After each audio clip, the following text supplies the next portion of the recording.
1, 2. Is this on? Chris Benoit took some of the most insane risks and punishment of any wrestler ever. Come on, Chris! No! Don't do it! Don't do it!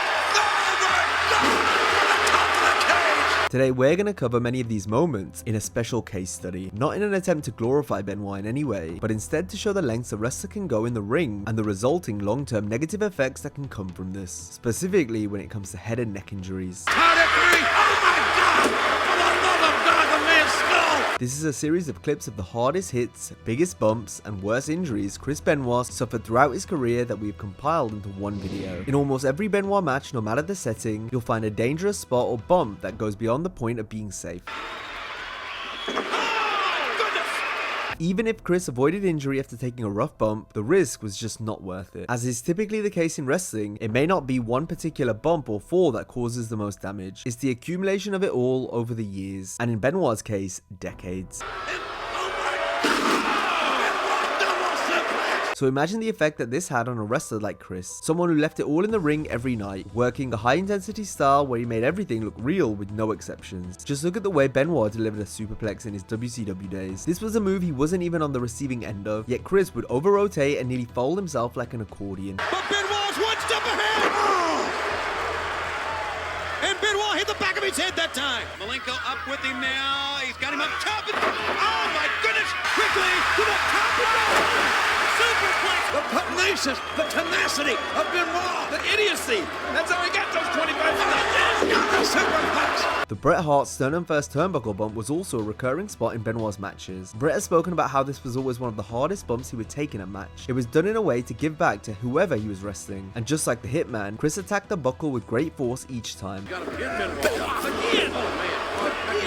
If you're not on offense, you're on defense. Benoit even went one step beyond by allowing his opponent to hit him in the back of the head, after Chris had already smashed his chest into the corner. I'll tell you what, Benoit, oh my God, is one of the most awesome competitors, like him or not. Benoit has that other gear, that magical next gear that every great superstar's gotta have. Oh man.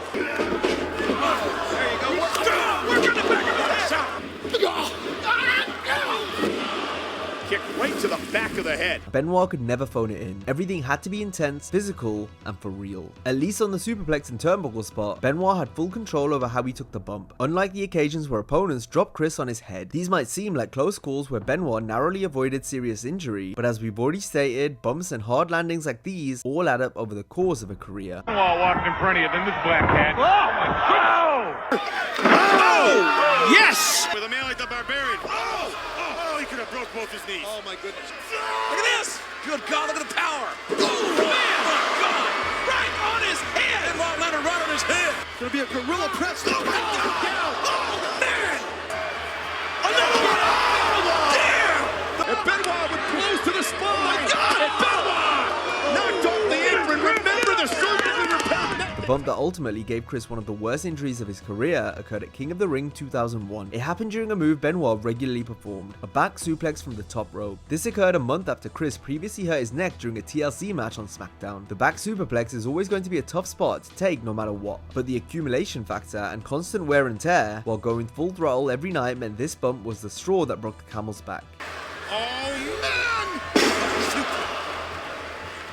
Fell in a back suplex right off the top. Chris ruptured a disc that fragmented into his spinal column, forcing him to miss a full year of action. Benoit eventually recovered, but the nature and severity of this type of injury meant it could still cause him problems in the future. This was pretty much a guarantee given his style of wrestling, which Chris refused to tone down despite the injuries. The Wrestling Observer newsletter states that it was shortly after neck injury that painkillers became an issue for Benoit. Much like his idol, the Dynamite Kid, Benoit felt he had to go a step beyond when it came to the way he performed in the ring and how he looked physically. This meant using steroids to enhance his body to look more believable against the bigger wrestlers he worked against. This applied even more so in WWE, which was historically considered the land of the giants. If Benoit was to receive a sustained push, which included reaching the main event, he knew it meant having to maintain an enhanced look. This was the same experience his best friend Eddie Guerrero had gone through. Both broke down walls showing that a smaller wrestler could become world champion, but in doing so they ultimately gave their lives to the wrestling business. Like Eddie, Chris was shown to have an enlarged heart at the time of his passing due to steroid use. Chris Benoit's sister-in-law once said, "The medical examiner told us after the autopsy that Chris was on his way to death within 10 months. His heart was huge, about 3 times normal size, and it was ready to blow up at any moment. Guerrero passed away from heart failure in 2005, a passing that drove Chris into a spell of depression. When it came to Benoit's steroid usage, the anabolics were thought to have contributed to the reduction of his mental and emotional state. As seen from the text message exchanges with his wife Nancy in the months before Chris brutally took the life of Nancy and their son Daniel. These texts highlight the marital issues Chris and Nancy were going through in the lead up to the tragedy.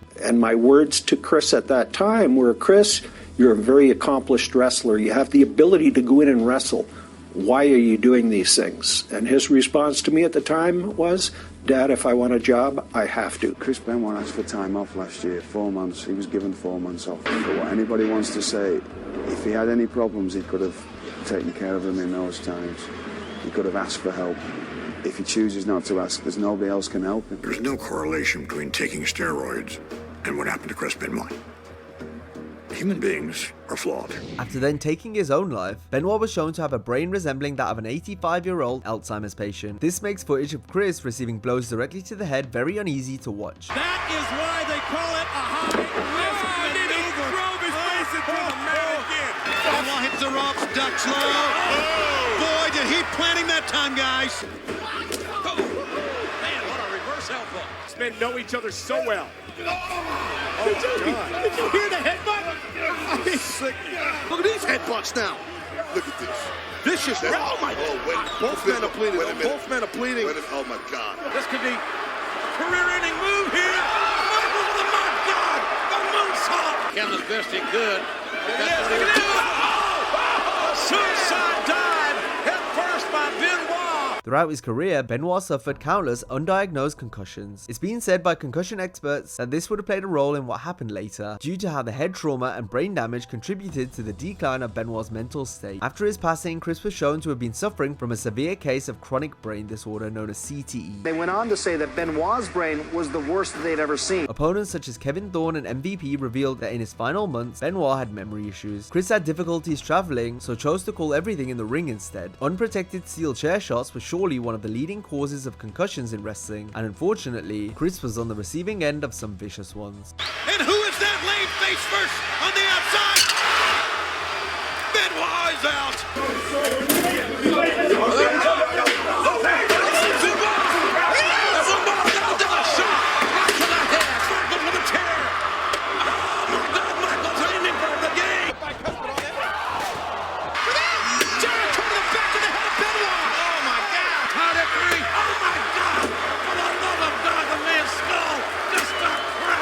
Aside from the nasty bumps and head trauma, Benoit also took some incredible aerial risks during matches. The match of all matches. Whoa!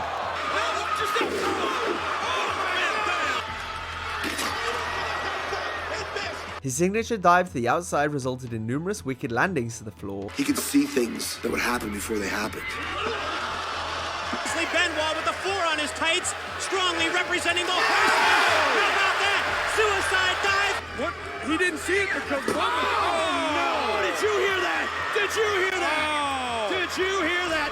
Look out! Oh man! Benoit looking for a tope, the headbutt. Benoit measuring it. Oh my God! Benoit. The reason. Chris Benoit through the second rope and Booker T rolled out of the way. Benoit crashing and burning. Oh, Chris Benoit! I can't believe it! The diving headbutt was one move in particular that caused Benoit the most damage. It's a maneuver that was originally used by Harley Race. Race condemned the headbutt and discouraged wrestlers from using it due to the spinal issues it caused them. Those who went on to most famously use the move, including Benoit, all suffered serious neck and head injuries during their careers. No wrestler performed the diving headbutt more than Benoit. Every night, Chris soared through the sky before crashing and burning to the mat, doing so from great heights and with rapid velocity. Is he gonna dance again?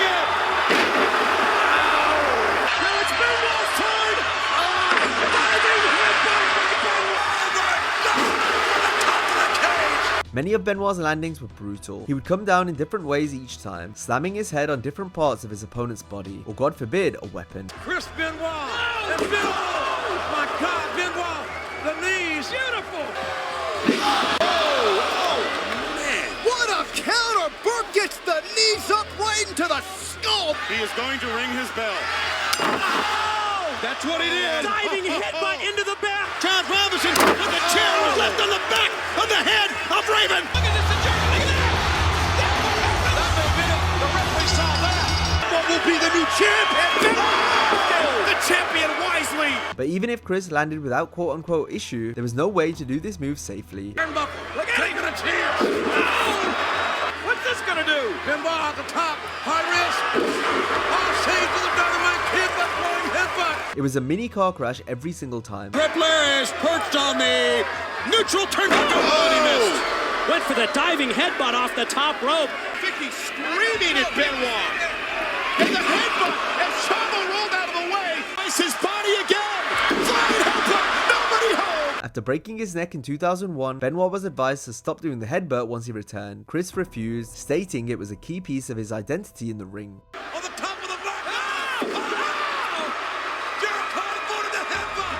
Oh! Benoit! Looking for that diving headbutt, but he missed. Benoit on the top of a 16-foot ladder. He did it!